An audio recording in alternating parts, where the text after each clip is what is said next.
आप अपनी जगहों पे बैठ जाओ, फिर से कह रहा हूं बैठ जाओ। मैं मानता हूं कि ग्राउंड छोटा पड़ गया, मैं मानता हूं, मैं आपकी बात को समझता हूं।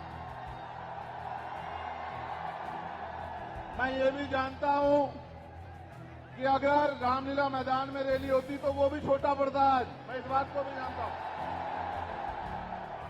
लेकिन मैंने जो आपको सिखाया है, अगर आप उस पर नहीं काम करोगे तो नहीं बनेगी बात। जो लोग मुझसे प्यार करते हैं, 1 घंटा परेशानी झेल लो, क्या हो जाएगा। हम किसान मजदूर के बच्चे हैं, हम किसान कमेरे वर्ग के लोग हैं, हम वो लोग हैं जो सफाई का काम करते हैं, हम वो लोग हैं जो मजदूरी काम करते हैं, हम वो लोग हैं जो बिल्डिंगें बनाते हैं, हम लोग हैं जो खेतों में काम करते हैं। हमें आदत है परेशानियां सहने की, तो सह लो, क्या हो गया।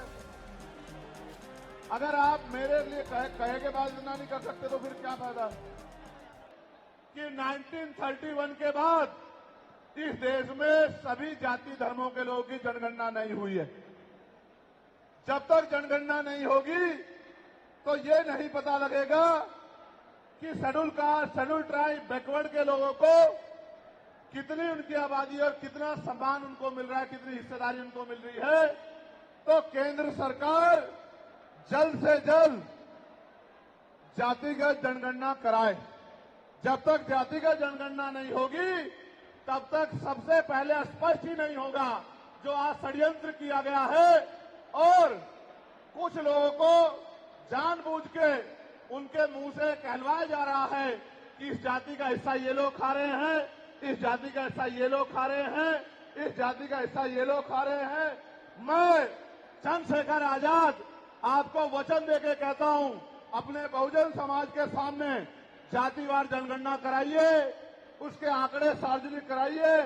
अगर अंतिम पायदान पर रहने वाले जिनको डीएससी के भाई कहा गया है, जो हमारा परिवार है, अगर उनका 1% आरक्षण भी पॉइंट के बराबर भी कमजोर पड़ रहा होगा तो मैं वचन देता हूं कि इससे बड़ी रैली उनके समर्थन में हम लोग करेंगे।